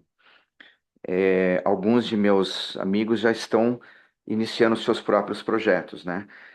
Isso pode ser feito tanto coletivamente quanto individualmente, mas o importante é que se faça algo e que a gente tenha em mente que tempos difíceis virão e que se Uhum. nós ficarmos de braços cruzados esperando por governos, esperando por alguém fazer alguma coisa, isso não vai acontecer. Quando Noé Uhum. fechou a arca, a porta da arca, ele tinha tudo preparado para ele, para sua família e os animais passarem um ano sem os perengues, né? E Sim, quem não acreditou sim, ficou de fora e morreu. isso aí. Muito obrigado, irmão. Perfeito. Obrigado a você. Então, gente, eu gostaria de saber se alguém mais tem uma pergunta, né? Eu gostaria de fazer, se ninguém mais tiver pergunta, então eu vou me atrever a fazer um comentário e depois a gente volta para o irmão Diogo para as suas considerações finais, né? Eu estava pensando aqui, irmão Diogo, enquanto tu estavas falando, quando tu estavas falando com o Edson, sobre esses três pilares, né, que a gente precisa ter de autossuficiência, né? Quantas e quantas vezes a gente pensa em resiliência, autossuficiência, ou seja lá o que for, e a gente não pensa, eu como pai de família, eu como uma mãe de família, eu como uma presidente da primária, eu como uma administradora, ou seja lá o que for, eu como uma vizinha, eu nunca penso na minha resiliência emocional, que eu preciso estar preparada emocionalmente para os tempos difíceis, né?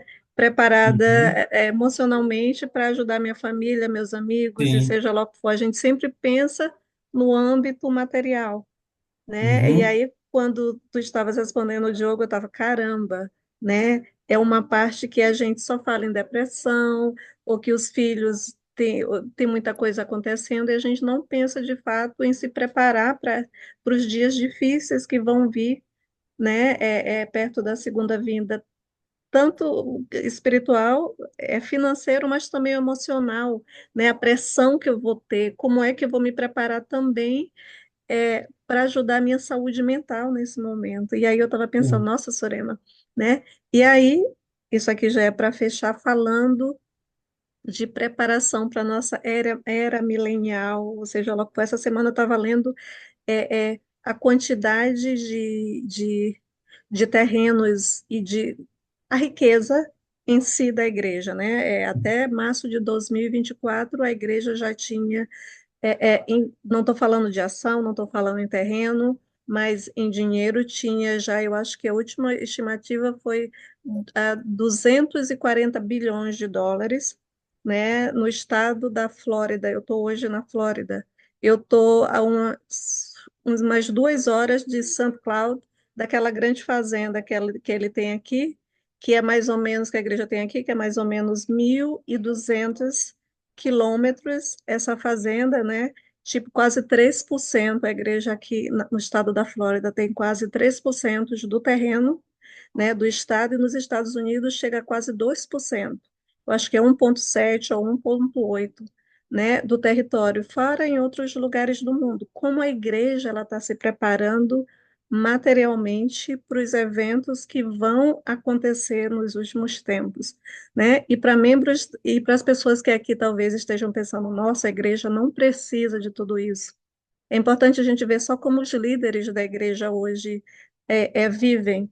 Por exemplo, eles têm um salário fixo, é uma coisa que é muito pequena, né, é comparado com a capacidade que eles têm enquanto profissional. Muitos dos nossos líderes deixaram uma profissão sucedida para viver de um salário cotado. Então, a igreja ela tem se preparado para esse momento, né? E quanto mais eu vejo esse crescimento material da igreja, mais eu digo, nossa, a gente leva tanto a sério os eventos dos últimos dias, mas também nós temos que nos preparar também para essa época, né? Mesmo que eu não viva até lá, pode ser que seja daqui a 5 anos, 3 anos, 5 anos, ninguém sabe, mas nós temos que estar preparados.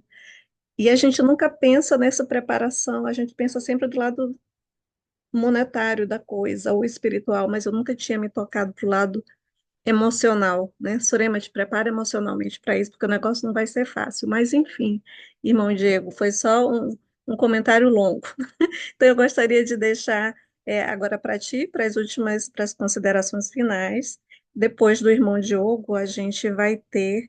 Eu gostaria de chamar o nosso amiguinho. A gente tem dois Rafael aqui, mas eu gostaria de chamar o Rafael Macedo. Eu acho que está aqui ainda, o Rafa. Deixa eu ver. Acho que ele já saiu. Eu ia convidá-lo para fazer a nossa última oração, né? Porque ele vai deixar uma mensagenzinha para a gente na próxima semana. Mas, enfim, irmão Diogo, é contigo. Tá bom. Quero só agradecer aí o convite, né? Estou sempre à disposição de vocês. Parabéns por essa iniciativa. Foi um prazer. Eu sou apaixonado pela autossuficiência, né? Sou apaixonado por esses assuntos, mas acima de tudo eu testifico, né, de tudo o que foi falado e continue, né, seguindo as redes sociais da autossuficiência. Procure se envolver nas iniciativas que existem na sua estaca, na sua ala. Procure ajudar, contribuir também nas atividades, né, em tudo que estiver acontecendo. Leve sempre um espírito de cooperação, sempre o espírito de estar lá para servir o próximo, né, porque isso é o que vai fazer a diferença, né, no final das contas, né. Nós vamos todos nos encontrar lá do outro lado, né, uma hora ou outra, e o que o senhor vai perguntar é o que nós fizemos aqui com os nossos dons e os nossos talentos. Então, eu espero que todos aqui, incluindo eu, obviamente, né, estejamos prontos para dizer ao Senhor que nós colocamos os nossos talentos aí a serviço dele para abençoar a vida do próximo. Então, foi um prazer estar com vocês aí, viu? Fico sempre à disposição. Muito obrigado pelo convite. Opa, obrigada, irmão Diogo. Você abriu uma porta que não vai poder mais ser fechada. Me desculpa. Então, gente, eu acho que o Rafa está aqui. Rafa, você está por aqui? Rafa Macedo, deixa eu ver. Que a Oi, gente tô tinha sim, falado. Olha, tô gente, que sim. vozinha linda desse menino, Rafa. Tu tens quantos anos, Rafa? 12. 12. Olha, o Rafa, ele vai deixar. Ele veio aqui, ele é filho do nosso amigo Danilo, né? E ele veio aqui e colaborou tanto com a gente em uma das palestras que a gente teve, que a gente convidou o Rafa para vir deixar uma pequena mensagem para a gente. Se eu não me engano, é no último sábado do ano, né? Num sábado para a gente. Mas, Rafinha, você pode fazer a última oração para a gente? Peraí, gente. Posso sim, posso sim. Vamos lá. Só um momentinho, peraí, rapidinho. Só um momentinho aqui. Querido Deus, Pai Celestial, muito obrigado, Senhor, por esse dia maravilhoso, por esse domingo. Muito obrigado, Senhor, por essa reunião maravilhosa. Muito obrigado também, Senhor, por participarmos dessa reunião, que o Senhor possa nos abençoar cada dia mais, que nenhum mal nos aconteça, que nós possamos sempre queremos mais aprender um pouco mais sobre o Senhor e sobre o Teu Evangelho, Pai. Que nós possamos ter um ótimo dia, uma ótima semana e que nenhum mal nos aconteça. Em nome de Jesus Cristo, amém. Amém. Amém, Amém. gente, obrigada. Amém. Irmão Amém. Diogo, obrigada de coração, viu? Muitíssimo Tchau, obrigado boa mesmo. noite. Gente, para quem está aqui, só lembrando o irmão, qual é o nome dele? O Helder Lira vai falar na próxima semana sobre. Peraí, que ele tinha mandado para mim. Como ter um forte testemunho de Jesus Cristo. Então, na próxima semana, o Helder Lira vai estar aqui falar sobre como ter um forte testemunho. E no sábado, o Tom Ferreira, ele vai estar falando sobre o que é amor, se é amor de verdade, né? E só lembrando, quem ainda quer participar do Amigo Oculto, manda o nome para a Fábia e a gente vai ter, a gente vai estar fazendo amanhã o sorteio e vai colocar lá no grupo, tá bom? Ô, Su, como vai ser esse amigo oculto? É como a gente tem, do mesmo jeito que a gente tem feito Eu nunca participei. todo ano, funciona mais ou menos Nunca assim. participei. Funciona mais ou menos assim: a gente pega os nomes, as pessoas botam os nomes, os e-mails, a gente faz o sorteio online, né? A gente usa um app, um aplicativo aí que o sorteio é feito, as pessoas recebem nos seus próprios e-mails o nome das pessoas, e aí a pessoa que eu tirei, eu faço uma homenagem para ela, ou em forma de cartão, ou em forma de PowerPoint, ou em forma de música, poema, alguma coisa assim. E é até uma oportunidade, digamos que eu tenha tirado alguém que eu não conheça muito bem. É uma oportunidade que eu tenho de fazer um novo amigo, de ir pesquisar. Não é para fazer stalker, não, gente. Não é para stalkear a pessoa, não. Mas é para conhecer um pouquinho mais sobre a pessoa, criar laços. E aí, num dia específico, né, a gente vem aqui no Zoom e a gente vai falar quem foi o nosso amigo oculto, né? Mas não é nada financeiro, não. Até porque a situação não tá bom para ninguém, tá? Como é que ia fazer para mandar também, né? Né? Então, aí a gente posta lá no grupo, né? Ah, Quem tá. a gente vem aqui e posta também no grupo, tá? Tá. É, E aí eu deixa, mando o e-mail por onde? não, tá lá no grupo a lista, tá? Quem Ah, tá. quiser, gente, quiser participar e não tá no grupo, pode mandar aqui para Fábia Moura, essa menina bonita aí de óculos, Eu. Vou botar meu a, telefone Aham. aqui. a DM, pode Tá. falar ali.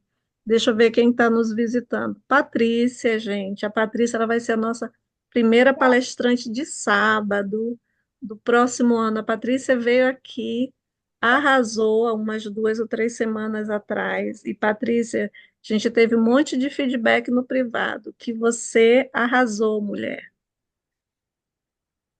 Ó, eu vi que a Vande também, que participou um pouquinho mais cedo, ela estava aqui, né? Disse para ela que eu mandei um beijo, ela também vai estar falando para a gente no segundo sábado de fevereiro, ou de janeiro, não é isso? E se vocês, Mari, filha, Mari Lima, mulher do gatinho, se você quiser participar também, minha flor, do Amigo Oculto, né, do amigo secreto, só manda a tua informação para a Fábia, né? É uma oportunidade que a gente tem de homenagear alguém que a gente nem conhece, Ok. viu? E é isso, agora tá para bate-papo. Se vocês quiserem conversar sobre alguma Eu, coisa, eu comecei com a oração da manhã e estou terminando com a oração da noite. olha, rapaz, De manhã fui para Sacramental ouvir a oração. Ah, assisti a conferência de tarde, da tarde, né? Estava assistindo as conferências. Já tinha oração na conferência. E agora Agora aqui também já teve oração de abertura e oração de encerramento. Tá vendo? Agora falta só você encerrar com a sua antes de dormir. Aí, ó, É, o domingo já tá perfeito. é Gente, ontem verdade. quem ficou aqui até tarde, a gente ontem falou sobre o que mesmo, gente, que eu esqueci. Foi sobre escolha, gente. Espera aí que o negócio agora sumiu. Fala aí, Marcinho. Sobre escolhas. Foi Sobre sobre, Foi sobre escolhas. escolhas. foi sobre escolha, E né? eu É, acabei dormindo. e o Clério acabou dormindo, ele escolheu dormir, gente. Mas ontem a gente estava falando sobre escolha, e nessa coisa sobre escolha, como era, gente, o tema, a gente está dando deve ser menopausa, falta de estrogênio, porque a cabeça começou a ficar embaralhada. Eu vou lembrar já já. Marcinho, Márcio e depois Danilo. Só queria fazer um comentário a respeito, acho que é do irmão Rafael para ir para Santa Catarina. Eu acho que o irmão deve ser feliz, ele deve buscar, assim, uma nova oportunidade em outro lugar e acho que não tem nada a ver, você tem que pelo menos tentar, né, e lutar pelos seus objetivos, e aí se não der certo, aí você volta. Mas pelo menos ir lá, acho que não é proibido, né? E quando Boa eu já noite, ouvi papai. uma história assim parecida que os pais não querem que a gente vá para outra cidade, porque eles querem que a gente fique ali ajudando, né, a fortalecer a família, ou assim fortalecer a ala, né, no caso, a igreja ali na região, mas você pode voltar depois e de repente você tem sucesso, né, e você usou seu livre-arbítrio, né? É isso, meu comentário. Eita, gente, aí a gente vai já fazer uma coisa. E aí, o Clério vai ou não vai? Maurício, Vamos ver, né? Estou planejando, mas eu ainda Ah, não apresentei para o senhor o planejamento. O que isso que é quer para dizer, pergunte para depois não dizer que foi eu que andei dizendo, né? quando a Sorema falou do tema escolha, e ficou ali tentando lembrar, eu fiquei me segurando para não falar nada, porque eu ia até dormir, sabe? Que tá ficando tarde, eu gosto de dormir cedo. Mas aí eu fiquei coçando aqui, eu ter que falar. E aí o pessoal tá falando de arbítrio, falando de escolha. Tem uma curiosidade sobre a palavra agency, né? Se a pronúncia está correta, traduzida como arbítrio, ou às vezes até tem uns cognatos aí, que nem agência, que nem a pessoa fala. Mas a verdade é que essa palavra agency, choice and interest, quem sabe inglês deve saber, ela tem umas raízes interessantes, onde o arbítrio, ou seja, aquela palavra que é traduzida com arbítrio, que é o agency, ela é uma capacidade de você construir as eras, que é um período de espaço e tempo. Então pensa na sua vida, se você ficar onde você está, você vai construir um tipo de era. Se você sair, você vai construir outro tipo. Essa capacidade não tem preço, sabe? E o medo frequentemente freia as nossas, as nossas aventuras boas, sabe? Então, é fazer bons planos e executar esses planos. Porque eu não entendi bem o que ele vai fazer, mas eu sugiro que você analise bem e se liberte dos seus medos e vá, porque Rapaz, você vai eita, construir, Clério. construir. Clério saindo daqui vai direto arrumar as malas. Eu Ah, não, eu já estava lá, Clério, que eu sou meio assim inconsequente, mas não vai por mim não, viu? Vanha. Apenas avalie uma coisa, porque tem uma coisa interessante, viu, Cléber? Eu já passei por várias situações semelhantes. O senhor nunca manda a gente fazer algo quando é pessoal. Ele não fala assim, faça isso. Raramente ele faz isso. Quando é grupo, sim, ele pode ordenar para você afetar um grupo. Mas quando é para você, ele quer que você escolha. E eu lembro de uma vez que eu estava vivendo um conflito, eu estava com umas 3 escolhas na cabeça e ficava pedindo ajuda para o senhor, pedindo conselho para o senhor, até que eu ouvi um pensamento assim, Maurício, escolha. Aí eu comecei a fazer escolha, comecei a fazer uma escolha atrás da outra, coloquei prioridade e a vida andou. A vida não anda se você não escolher, e o Senhor não vai escolher por você. Esse que é um detalhe importante. É você que escolhe. Até porque ele fala, do TV Convênio, não lembro onde, que fala assim, que não é próprio que ele mande em todas as coisas. Que, na verdade, o homem deve se ocupar uma boa causa e fazer várias coisas, ou muitas coisas de si próprio, né? Livre e espontânea vontade. E tem muitas É coisas verdade. pessoais que você tem, é o degrau que você precisa gal- Galgar. galgar, né? Você está na escala aí, você, Rapaz, olha, o legal? Maurício. Tira o chapéu, filho. Vanha, filha. Gente, agora é bate-papo, viu? É. Tá. Eu queria comentar sobre eu não sei como é que chama, a palestra de ontem, aquela atividade de ontem, e eu fiquei muito impressionada com aquilo, com aquele jogo da dama. E me fez, eu fiquei pensando naquilo o dia todinho. E ele, assim, a analogia, ela foi muito boa com a vida da gente, né? Aquela coisa da escolha e depois não tem como voltar para trás. E aí, por isso que você tem que seguir adiante. E eu não lembro quem foi a pessoa que disse, mas acho que alguém num discurso citou alguma liderança que ele falou que a gente tem sempre que seguir de onde a gente está. E aí eu lembrei muito de mim, me lembro muito de mim, porque assim, a gente, não sei vocês, mas eu às vezes tenho meus momentos de fragilidade e parece assim que eu avancei, mas de repente naquele momento parece que eu estagnei ou andei para trás. E aí fica assim, ah, e agora eu vou ter que voltar do início? Não. Começa dali novamente. O jogo da dama ontem, ele representou muito bem isso. E eu fiquei assim muito impressionada, pensando muito naquilo sobre a vida, né? Sobre as escolhas que tem que fazer, tem que escolher bem para ficar bem, para se adiantar, mas também o direito que você tem de se arrepender e começar de onde você parou. Então, eu fiquei aquela mensagem e a analogia que vocês fizeram com o jogo me deixou bastante impressionada e assim bastante pensativa sobre aquilo e fez para mim fez total sentido. Só isso eu queria comentar. Gente, para quem não estava aqui, deixa a gente só ver esse encontro. Foi mais ou menos assim. O tema da nossa atividade de ontem, porque eu esqueci, foi o tema, gente. Peraí. Foi dizer, ou coisa difícil. Peraí, eu encontro já já o tema. O tema da nossa coisa foi o seguinte: perdas são necessárias, tudo que você ganhou é fruto de tudo que você perdeu, né? E aí, em cima dessa, e aí a gente começou a falar de escolhas, né? Trazendo coisas de lideranças, falando sobre nossas escolhas, né? O que o inimigo às vezes faz a gente achar que a gente não é capaz, mas que nem assim, às vezes, e hoje o irmão Diogo falou uma coisa interessante, né? Que às vezes a escolha é de uma coisa boa para uma coisa melhor. E às vezes a gente abre mão de uma coisa aqui, mas a gente ganha uma outra coisa ali. E tudo é consequência. Aí a gente trouxe, para quem não estava ontem, né? A gente trouxe essa brincadeira aqui, né? Deixa eu só compartilhar rapidinho. A gente não vai jogar, gente, do jeito que a gente fez ontem, porque ontem foi um jogo acirrado, né? E aí a gente trouxe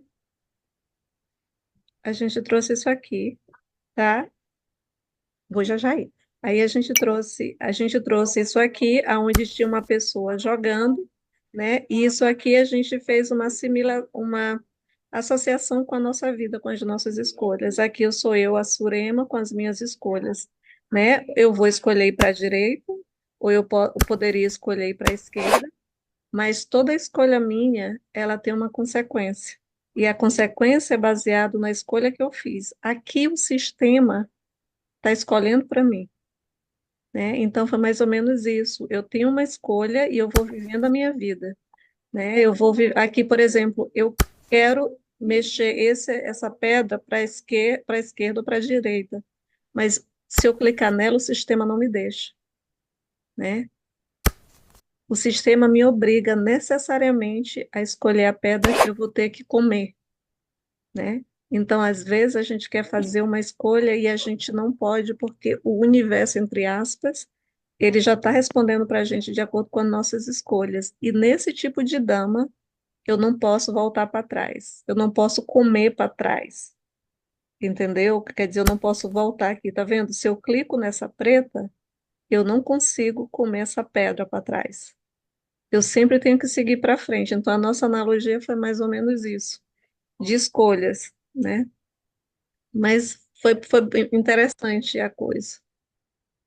Isso é interessante, sabe por quê? Porque a frase livre-arbítrio, uma vez eu estava lendo uma Lea Rona, não lembro se era Lea Rona, se era da igreja, falando assim que esse conjunto, né, palavra composta, livre-arbítrio, não é muito feliz, porque, na verdade, pelo que eu li no contexto geral, o arbítrio em si não é livre, o que é livre é a escolha. A escolha você vai sempre escolher. Só que o que acontece?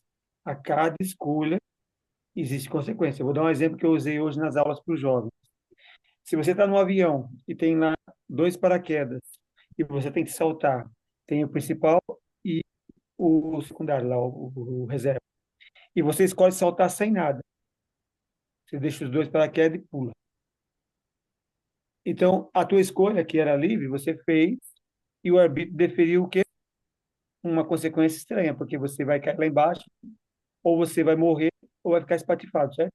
Assim, quebradão, porque já aconteceu o caso de pessoa que foi no avião e morreu, é um relato muito antigo, e, e era uma mulher grávida, inclusive, por curiosidade, né? E nem ela morreu, nem o bebê. Então, assim, isso aí foi na década de 60. Mas o bacana de perceber, agora voltando no filme, volta o filme, a pessoa vai e escolhe só usar o principal. Ela deixa o reserva e bota o principal nas costas e salta. Resultado, se falhar o principal, ela pode morrer, mas se não falhar, ela vai fazer o salto normalmente. E se ela escolher os dois paraquedas, você vê que ela tem mais chance. Então, cada escolha define um padrão de julgamento, que é o arbítrio, que é baseado em leis. O arbítrio não é livre, ele é baseado em leis. A lei que você esperou é que vai resultar as consequências. Isso é interessante de pensar, porque a frase livre-arbítrio ela não é muito feliz, porque o arbítrio não é livre. Ele é E a baseado gente, em leis. e a Pelas gente leis, aprendeu outro dia, né, Rejane? Que não está mais, que, de acordo com o manual, a gente Agora não. é só arbítrio, arbítrio moral. Não existe mais a gente não utiliza mais a expressão livre-arbítrio. Nos Arbítrio moral. manuais. Todos os discursos dos maravilhoso. profetas, apóstolos, há alguns anos já vem usando o termo arbítrio moral. Gente, eu aprendi isso não faz muito tempo. Pessoal, Só olha, eu uma vou. pessoa tinha livre-arbítrio, que é Jesus Cristo. Todo mundo tem arbítrio moral, porque nós somos todas as pessoas imperfeitas têm arbítrio moral. Só uma pessoa, a Eita, Isso. pessoa tem um livre-arbítrio. rapaz. Gente, eu vou precisar sair. Eu estou na casa de alguém, né? Vou viajar amanhã e eu estou utilizando o quarto de alguém. Vou precisar sair para dormir. Beijo para quem fica. Foi um prazer.